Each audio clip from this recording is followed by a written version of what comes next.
বাংলার ভোট সপ্তমীতে ব্যাপক বেনিয়মের অভিযোগ, আর এই অভিযোগ তুলে এবার নির্বাচন কমিশনকে চিঠি দিল বিজেপি নেতৃত্ব। এ বিষয়ে জানবো, আমাদের সঙ্গে রয়েছে আমাদের প্রতিনিধি ভেঙ্কটেশ্বর রায়। ভেঙ্কটেশ্বর, এই চিঠিতে বিজেপির তরফ থেকে ঠিক কি অভিযোগ তোলা হলো? দেখো, নির্বাচন কমিশনকে যে চিঠি দেওয়া হয়েছে সেখানে ডায়মন্ড হারবার লোকসভা কেন্দ্র এবং মথুরাপুর লোকসভা কেন্দ্র, সেই লোকসভা কেন্দ্রের বেশ কিছু বুথে পুনর্নির্বাচনের দাবি জানানো হলো। তুমি জানো যে মথুরাপুর এবং ডায়মন্ড হারবার, সেই দুটি লোকসভা কেন্দ্র নিয়ে বিজেপি এর আগেও অভিযোগ জানিয়েছিল। এবার মথুরাপুরের 12টি যে বুথ রয়েছে, সেই মথুরাপুর লোকসভা কেন্দ্রের 12টি বুথ এবং ফলতা বিধানসভা বাদ দিয়ে ডায়মন্ড হারবার যে লোকসভা কেন্দ্র রয়েছে, সেই কেন্দ্রের 191টি বুথে যাতে পুনর্নির্বাচন করা হয় সেই দাবি জানানো হলো। পাশাপাশি ডায়মন্ড হারবার লোকসভা কেন্দ্রেরই ফলতা যে বিধানসভা, সেই ফলতা বিধানসভার সমস্ত বুথে যাতে রিপোল করা হয় সেই দাবিও একই সঙ্গে রাজ্য বিজেপির পক্ষ থেকে জানানো হলো। রাজ্য বিজেপি নেতৃত্বের কি অভিযোগ? রাজ্য বিজেপি নেতৃত্বের অভিযোগ যে কোথাও সিসি ক্যামেরা সেখানে ঠিকভাবে কাজ করেনি, কোথাও বুথ জ্যাম করা হয়েছে বা কোথাও রিগিং করা হয়েছে, এরকম নানান অভিযোগ তোলা হয়েছে শাসক দলের বিরুদ্ধে।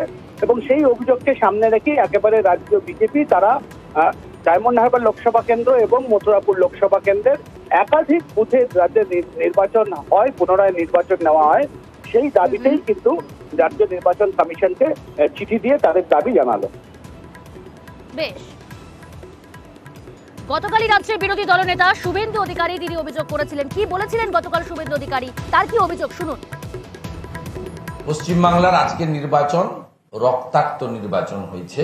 দলের কেন্দ্রীয় নেতৃত্ব এবং প্রার্থীদের সঙ্গে আলোচনা করে মেল মারফত ইলেকশন কমিশন তাদেরকে আমরা দাবি করব ডায়মন্ড হারবার লোকসভা ফলতা বিধানসভা কেন্দ্রের 260টি বুথের মধ্যে 230টা বুথে পুনর্নির্বাচন করা হোক। এর বাইরেও ডায়মন্ড হারবার বিধানসভা সহ বজবজ মহেশতলা বিচ্ছিন্নভাবে আরো শতাধিক বুথে ওই বুথগুলোতে পুনর্নির্বাচন দাবি করব। ক্যানিং পূর্বের অল্প কিছু বুথ আছে। যাদবপুর লোকসভা কেন্দ্রের ভাঙড় 1 নম্বর ব্লকের একটি গ্রাম পঞ্চায়েতের বেশ কয়েকটি বুথ আছে। আমরা পুনর্নির্বাচন দাবি করব।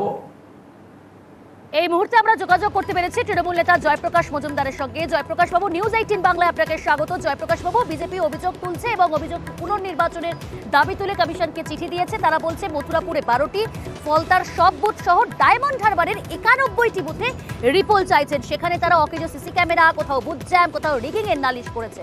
কি বলবেন?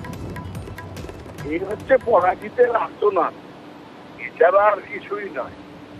সব থেকে বড় কথা, নির্বাচন কমিশন গতকাল স্যান্ডেলে দিয়েছেন দিয়েও যে নির্বাচন অবাধ এবং শান্তিপূর্ণ হয়েছে, উৎসবের মেজাজে মানুষ ভোট দিয়েছে, এটা নির্বাচন কমিশনের বক্তব্য। আর নির্বাচন কমিশন আর যাই হোক তৃণমূল কংগ্রেসের নয়, বরং নির্বাচন কমিশন সর্বতোভাবে বিজেপির দ্বারা পরিচালিত এবং কেন্দ্রীয় বাহিনীর দ্বারা নির্বাচন হয়েছে। এই এত বড় বড় কথা বলেছিলেন শুভেন্দু অধিকারী যে কেন্দ্রীয় বাহিনী কাউকে নড়তে দেবে না, কোনো ঘটনা ঘটতে দেবে না, নির্বাচন কমিশন এবং কেন্দ্রীয় বাহিনী মিলে অবাধ শান্তিপূর্ণ নির্বাচন হবে, এটা শুভেন্দু অধিকারী বলেছিলেন। নির্বাচন কমিশনও সেই কথাই বলছেন গতকালের এক স্যান্ডেলে। হঠাৎ শুভেন্দু অধিকারী সেই মতামত থেকে সরে গেলেন কেন? এখন বলছেন কেন যে কয়েকশো বুথে পুনর্নির্বাচন চাই, একটা পুরো বিধানসভায় পুনর্নির্বাচন চাই? এ তো পরাজিতের আর্তনাদ। দেখুন, এইভাবে হয় না। নির্বাচন কমিশনকে বলেছেন যে তারা যা দায়িত্ব নেবে তারা করবে। অশেষ ধন্যবাদ।